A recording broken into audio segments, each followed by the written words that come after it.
Imagine building 3 years of love, trust, and dreams with someone, only to find out you've been living in a lie. I didn't catch Sarah cheating because I was suspicious. I caught her because she got sloppy. And when I saw that one text message, my entire world collapsed in an instant. But this story isn't just about heartbreak. It's about what happens when you stop being the fool and finally take control. Chapter 1. The Illusion.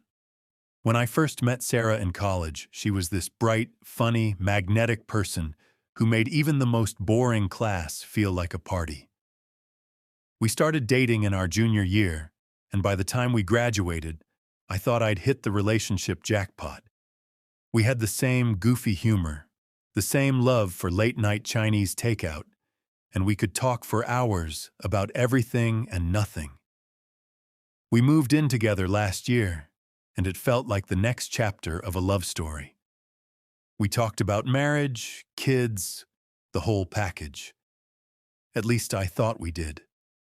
Chapter 2. The Shift. 2 months ago, something changed. It was subtle at first. She got a new job at a marketing firm, and at first I was proud of her. She said it was demanding, new clients, big projects. That meant late nights. I understood, until late became every night. She used to come home by 6. Now it was 9, 10, sometimes later. She always had an excuse. Big pitch tomorrow. Client dinner. But then there were other things. She'd walk straight in and head to the shower, clothes in the hamper before I could even ask about her day. She started wearing these new, fitted outfits she'd never shown interest in before, and said it was for confidence at work. Her phone, once casually left on the couch, was now always face down, buzzing quietly like it was holding secrets. Chapter 3. The Growing Distance. It wasn't just the routine, it was her. Our conversations dried up. The woman who used to tease me about my terrible singing in the shower now barely looked at me when I talked. She'd just sit there scrolling TikTok, nodding absently. Intimacy? Forget it. There was always a reason. I'm tired. I have to be up early.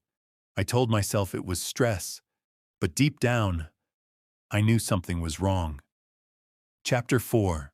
The breaking point last night was when the truth came crashing in.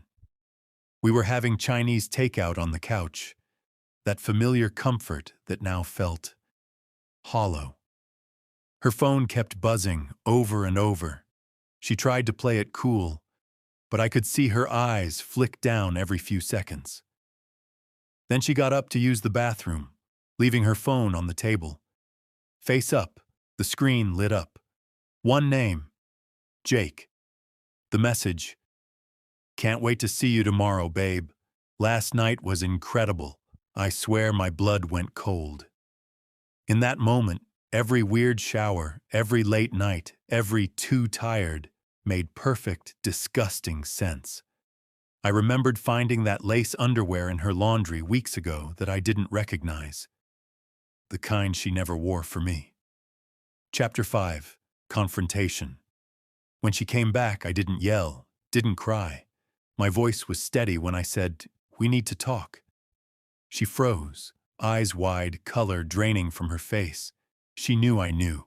It all spilled out. Jake was a 32-year-old divorced co-worker. It had been going on for 6 weeks. She said it just happened, like she'd tripped and fallen into bed with him. She swore she was going to tell me soon. I didn't scream. I just grabbed my keys, told her I was staying at my brother's, and walked out. I left her sitting there with cold, lo mein and the reality that I wasn't going to be her safety net anymore. Chapter 6. The fallout that night at my brother's. I couldn't sleep. My mind was a tornado of anger, shame, and betrayal. I replayed every moment, the trust, the plans, the quiet moments that now felt fake. And then I decided. If she could rewrite our history so easily, then I could rewrite my future without her in it. The next morning, I messaged our landlord to take my name off the lease. I called our mutual friends, the ones she'd been lying to as well, and told them the truth. I blocked her on every platform.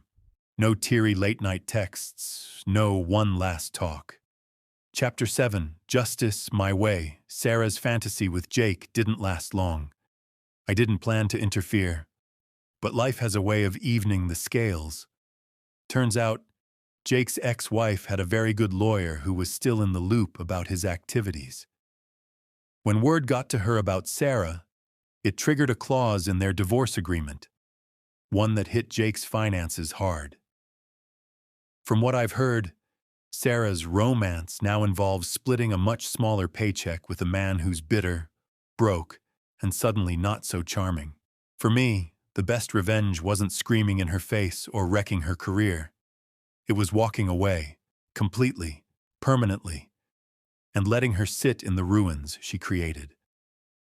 She expected me to beg, to plead, to try to win her back. Instead, I gave her silence. And I know, deep down, that silence is eating her alive. If there's one thing I've learned, it's this. Betrayal doesn't just break you, it changes you. But it also teaches you the value of self-respect. Sometimes, the sweetest revenge is refusing to play the fool twice. If this story hit you in the gut, hit that like button. It tells me you want more real, raw stories like this. Drop a comment and tell me, what's the worst betrayal you've ever seen, and how did it end? And of course, subscribe for more true tales of betrayal and justice. Until next time, stay sharp.